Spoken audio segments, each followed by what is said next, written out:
So let's look at this this one here. Axel Rudakubana. Can somebody say how to pronounce this? I have no idea.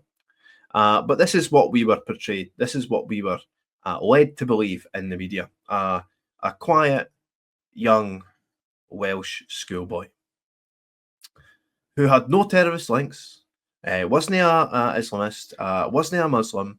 It was just so happened to do this horrendous thing.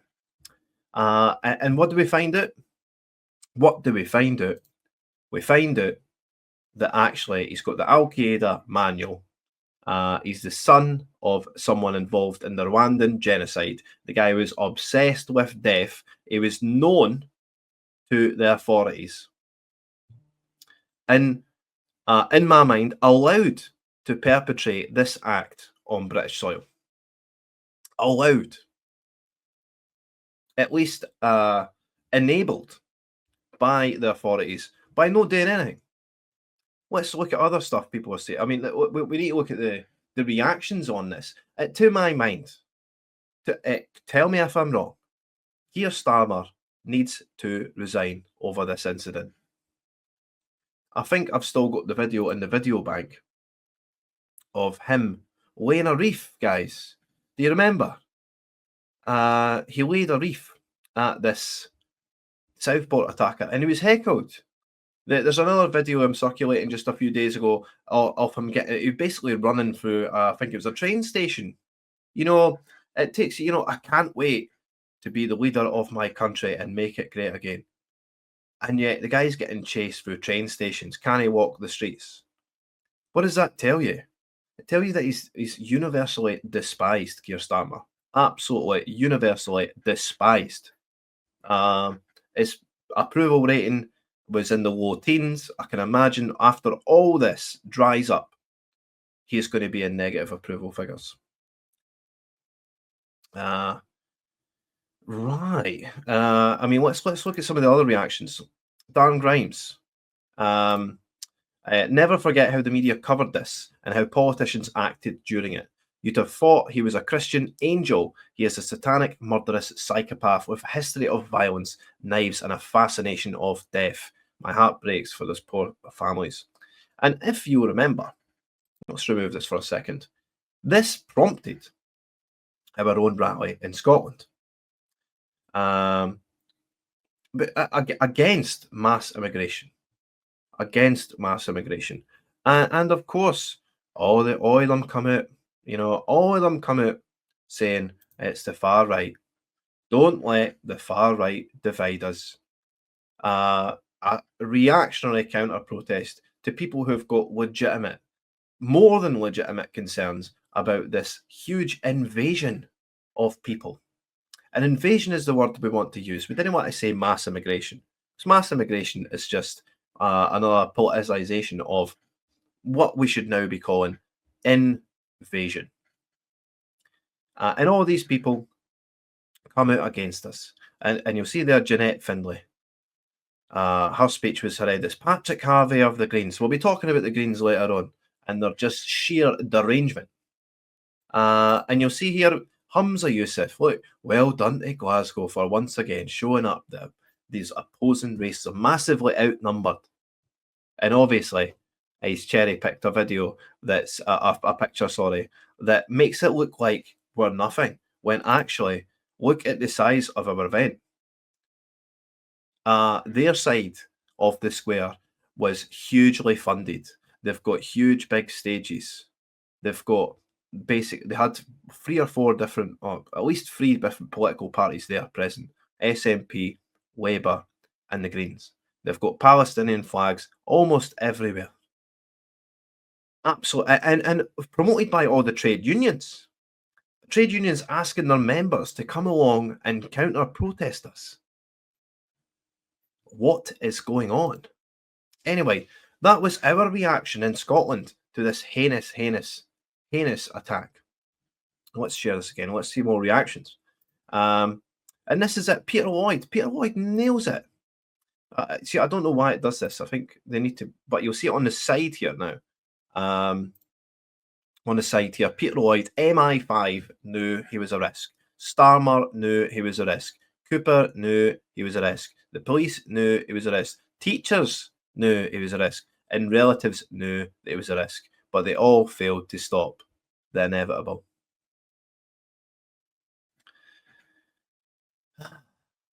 And this is where we are here in Britain, where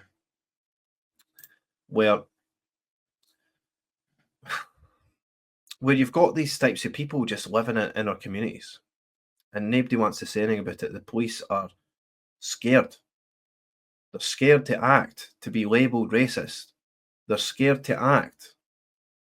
They might even have been co-opted by these communities. You know, this slew of diversity hires by the police, this slew of diversity hires in almost every single sector of British life. This is culminated in this allowance, just these things are part and parcel of living in Britain. No, they aren't. And Trump's going to show us the way in America. We'll get to that later on. But, you know, let's look at some more takes here. Let's come back. I mean, this sums it up. Basil the Great. You know, never forget, never forgive and never forget. You don't hate the media enough. And this was the reality that we were portrayed. This is in all the papers, all the news channels, everything. You couldn't get away from it. How could this poor Welsh choir boy? It doesn't look Welsh, and I don't care if he's born in Wales. It doesn't make him Welsh. And then this is a reality. They don't want to show you the reality. And they couldn't wait to cover it up. Remember the police constable, the chief of police, the Met Police, or whatever it was, he came out and he slapped the mic out of somebody's hand because he was clearly frustrated at what he was having to do. And obviously, here comes Keir Starmer with a statement. You'll see it on the right-hand side. Keir Starmer, of all days as well, you couldn't have picked a more news-heavy day than today.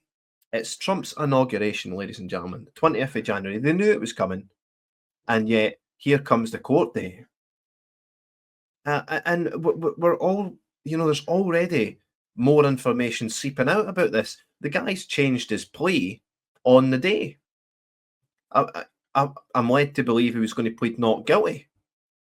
And then right before that happens, he's pleading guilty to all charges. So what's happened here? Anyway, let's read what Keir Starmer's saying. And the guy's getting absolutely ratioed to the moon. Ratioed to the moon. Let's see what Keir Starmer's released a statement after it revealed the Southport attacker Axel Rudakubana had been referred to the counter-terrorism prevent programme several times before the attack. Several times. Our thoughts are with the families. And of course, he just brings the families up. I mean, he had no regard for the families at the time. You know, it doesn't want, you know, it's all but after the fact. I mean, this family will have to live with this the rest of their life. Not even just the families that live with the bereavement of a child, which is unthinkable. It's the communities in which it harmed. It will have devastated the community for decades. They won't be able to forget what happened. Our thoughts are with the families, Baby King, Elsie Dot Stancombe, and Alice De Silva Aguirre, and the families of everyone affected who will be saved the ordeal of a protracted trial.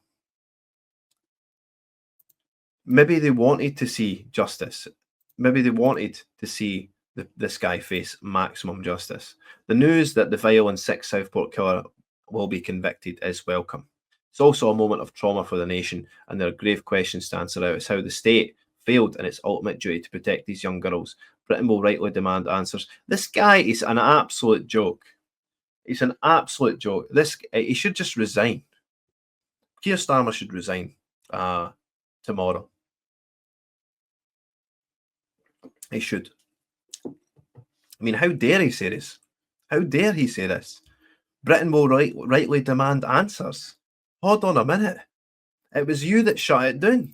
It was you that covered it all up. It was you that said you couldn't talk about it on social media. And the far right rioters, where did they show up? They showed up at a mosque. The guy he turned out to be an Islamist.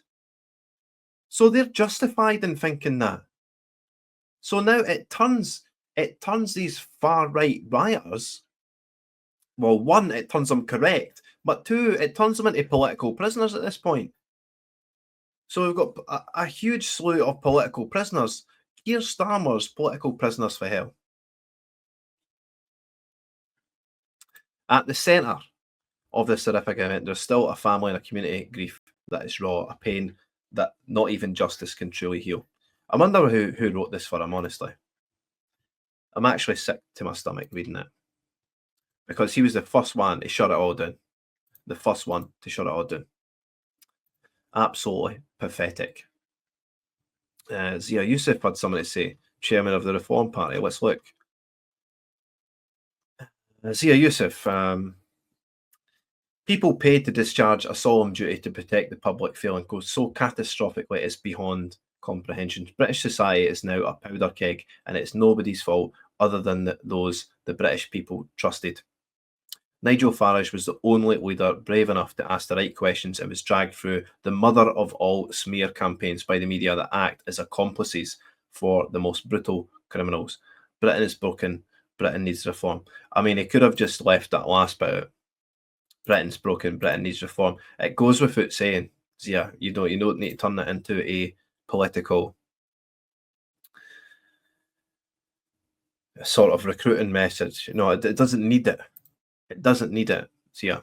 And that's my only criticism. But really, it doesn't need to be taken in this way.